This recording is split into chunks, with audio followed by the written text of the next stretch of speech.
Hello, my friends, and thanks for joining us today. For anyone joining us for the first time, a warm welcome to you. My name's Gavin, and I'm a Methodist minister in the Newcastle Central and East Circuit. And in this worship, we're joining with people from the churches I serve in Westmoor, Cox Lodge and Benton, as well as others from around the country.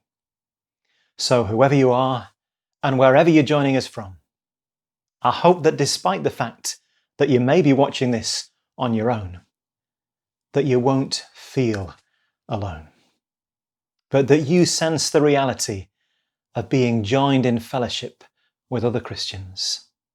Some that you might know, and others that you don't. And that you will be more aware of God's presence with you. God's Spirit is not limited by the restrictions that stop us gathering physically. So may we be open to God as we worship together. As I watched the news this week and heard about the tightening of COVID-19 restrictions and the prospect of them being in place for the next 6 months, I felt a sense of weariness. Perhaps you felt the same.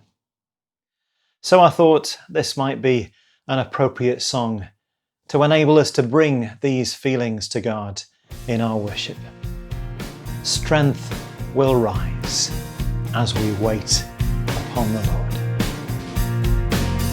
Strength will rise as we wait upon the Lord. We will wait upon the Lord. We will wait upon the Lord. Strength will rise as we wait upon the Lord. We will wait upon the Lord. We will wait upon the Lord. Our God, you reign forever. Our hope, our strong deliverer.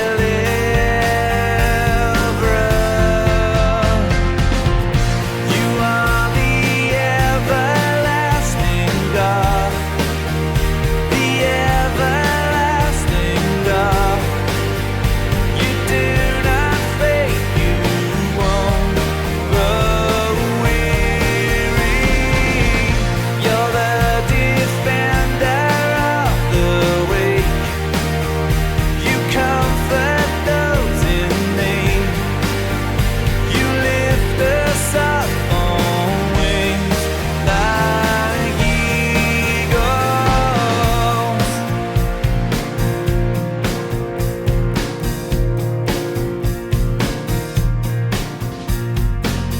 Strength will rise as we wait upon the Lord. We will wait upon the Lord. We will wait upon the Lord. Strength will rise as we wait upon the Lord. We will wait upon the Lord. We will wait upon the Lord. Our God, you reign forever. Our hope, our strong deliverer.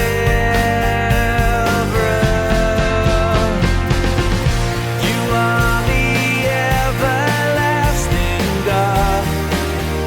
The everlasting God. You do not fade, you won't grow weary. You're the defender of the weak. You comfort those in need. You lift us up on wings like eagles. You are the everlasting God. The everlasting God. You do not fade, you won't grow weary. You're the defender of the weak. You comfort those in need. You lift us up on wings like eagles.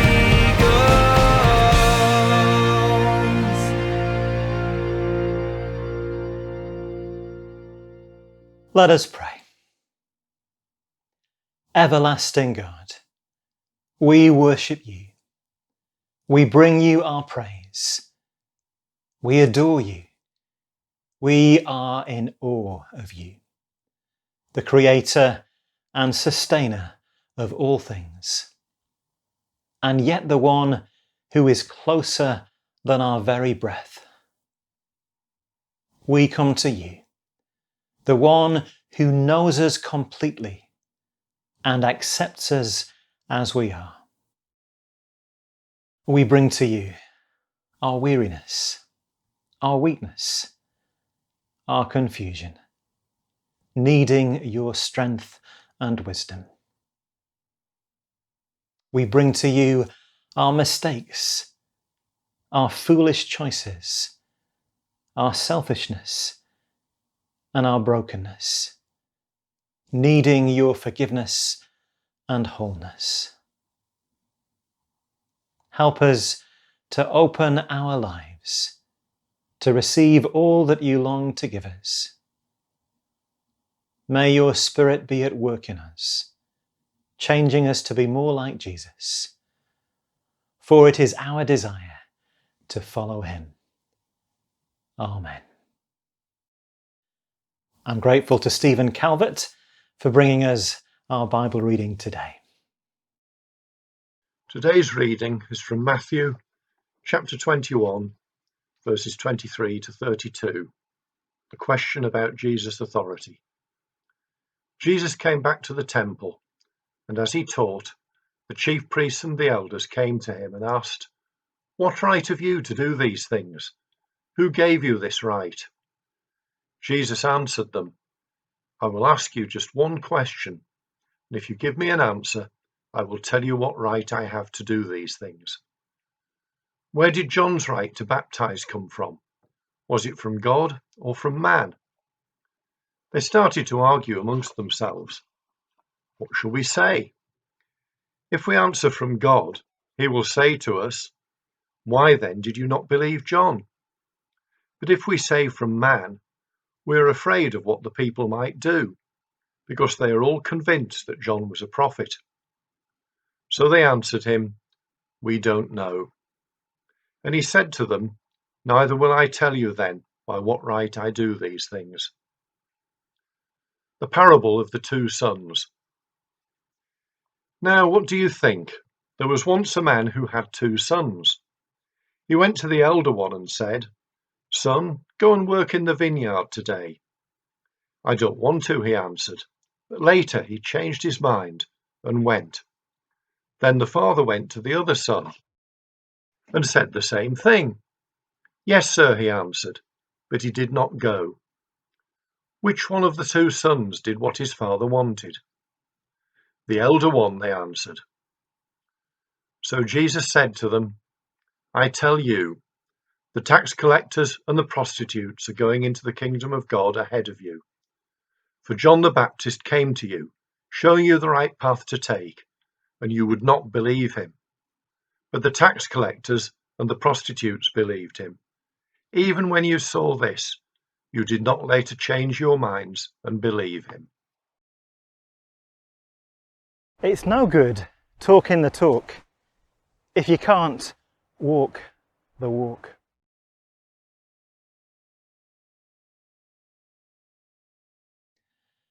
On the 20th of May, Boris Johnson told the House of Commons, "We will have a test track and trace operation that will be world beating. And yes, it will be in place by June the 1st. In the light of the huge problems with the system, it's understandable that all kinds of people are now quoting those words back at the Prime Minister, because the actions didn't measure up to the words. The authority of those words was undermined by the actions. They didn't manage to walk the talk.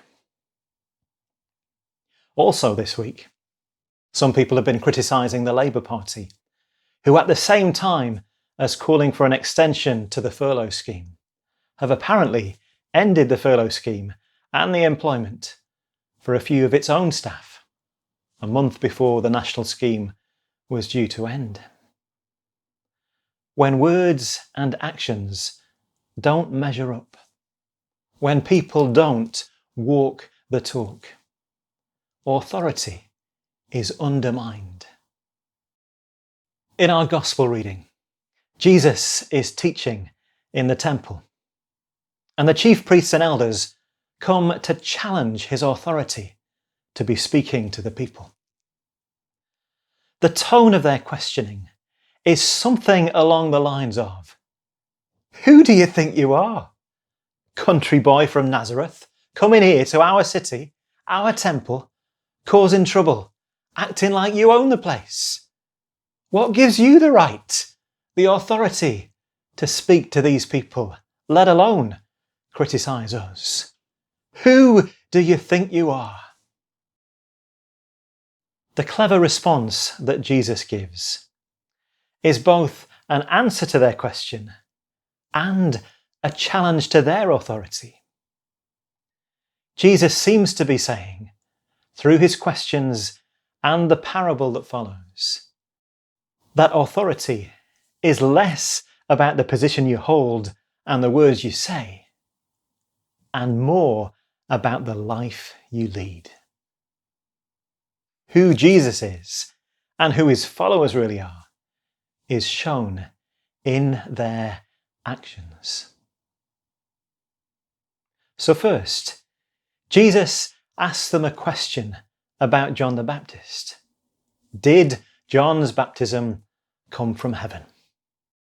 And that puts them in a bit of a pickle, because they know that the gathered crowds loved John and believe he was a prophet. So they can't publicly say no. But if they say yes, they know the question will be, well, why didn't you pay any attention to what he said? Why have you done nothing in response to his challenge? So all they can do is sheepishly shrug and say, we don't know. But Jesus isn't finished with them yet. He tells them a parable about two sons. One who actually goes to work in the vineyard after initially saying to his father that he wouldn't. And the other who proudly says that he will do the work, but then does nothing. The chief priests reluctantly respond that it was the first son who did what the father wanted.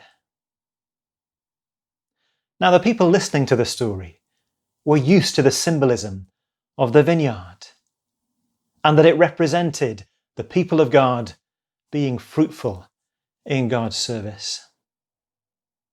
The meaning is pretty clear, but just in case they don't quite get it, Jesus spells it out for the chief priests. These tax collectors and prostitutes and all the other outcasts who you've spent your lives avoiding and looking down on.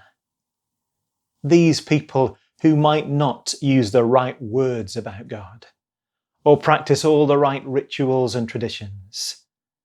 They responded to the challenge of John the Baptist to live their lives differently. They are being fruitful in the work of God's kingdom. But as for you, it's all just words, isn't it? And keeping up appearances. The authority of their words was undermined by their lack of actions. But the authority of Jesus is confirmed by the integrity of his words and actions. I wonder, do some of us feel like those outcasts who were looked down on by the chief priests and Pharisees? Do you sometimes feel that you're not particularly eloquent with words? Or that your past might cause some to judge you?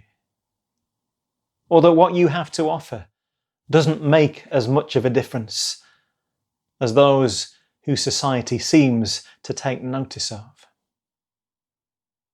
Perhaps Jesus might want to encourage you today to see that your simple acts of kindness, your work to help others, to overcome injustice and racism, or to care for the environment, you are speaking a more powerful message to the world than you realise. At our Bible studies at Westmoor, Linda Deeks has often quoted to us the line, "Your life is the only sermon that some people will ever hear." And it's true. And so many of you that I know are preaching more powerfully by the way you live than I could ever hope to with the words of my sermons, even though you might struggle to see that yourselves.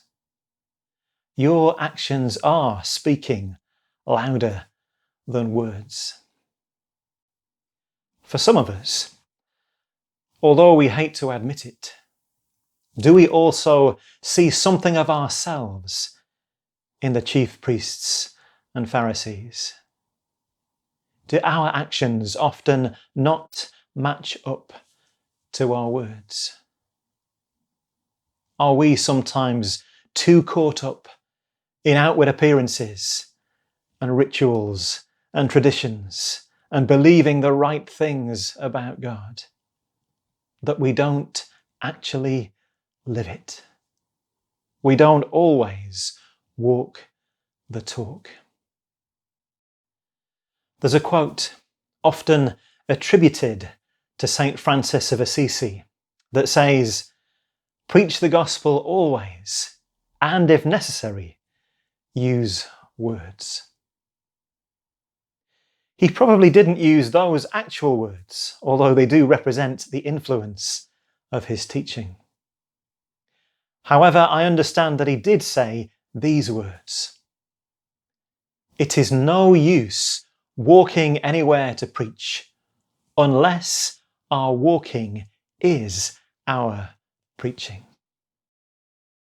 If our walking is our preaching, if we love people until they ask why, if our actions do speak louder than words, then perhaps when we do speak, those words will carry far more authority.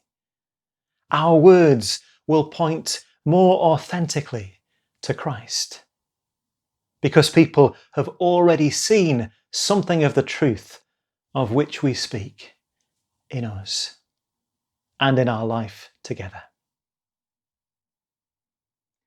So how are we going to walk the talk this week? What are our actions going to be saying about what we believe about God?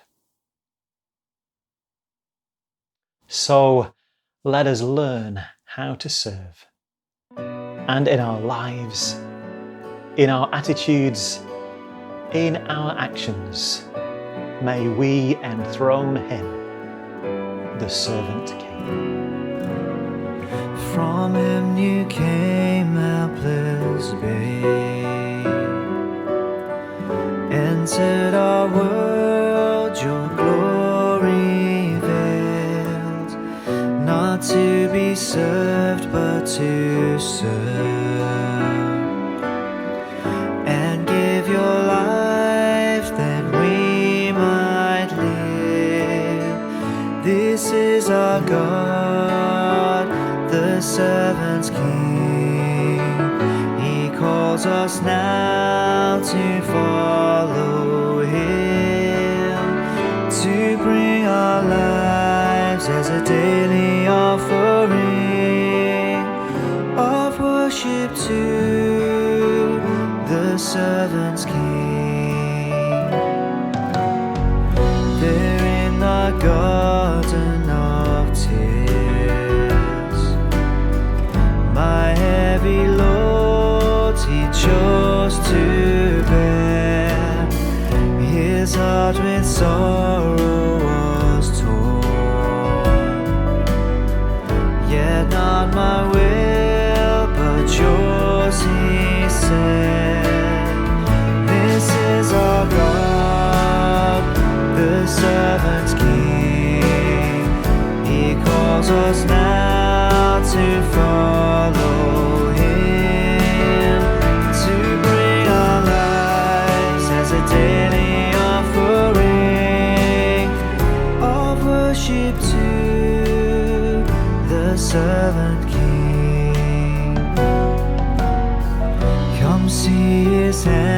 and his feet, the scars that speak of sacrifice, hands that flaunt stars into space, to cruel nails surrender. This is our God, the servant's King. He calls us now to follow him, to bring our lives as a daily offering of worship to the servant King. So let us learn how to serve, and in our lives enthrone him, each other's needs to prefer, for it is Christ we're serving. This is our God, the servant King. He calls us now to follow him, to bring our lives as a daily offering of worship to the servant King. This is our God, the servant King. He calls us now to follow him, to bring our lives as a daily offering of worship to the servant King.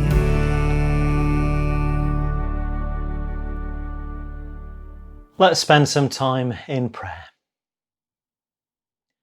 Lord, we thank you that we know how deeply you love us, not because you told us with words, but because you showed us in the actions of Jesus, in his life, death, and resurrection. Fill us with the love and compassion you feel for your world as we bring our prayers to you. As we bring our concerns to you, we ask for your Holy Spirit to guide our thoughts, that we may pray in accordance with your will and for your glory. We pray for those who have suffered this week. We pray for those who have rejoiced this week. We pray for those we have seen or spoken to this week.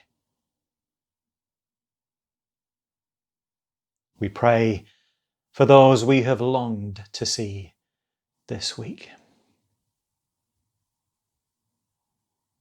We pray for ourselves, for the challenges we face, for the people we will encounter, for opportunities to serve and bless others, for the strength to put our faith into action in good times and bad. Ever-present God, take these prayers we offer in the name of Jesus. Amen. Thanks for joining us today. I hope that you have a good week and that you'll join us again next time. And if there's anyone that you know who might also appreciate sharing in this worship, then please do share with them the video link or the phone number that you can find below. Shall we close by blessing one another with the words of the grace? May the grace of our Lord Jesus Christ, the love of God, and the fellowship of the Holy Spirit be with us all, evermore. Amen.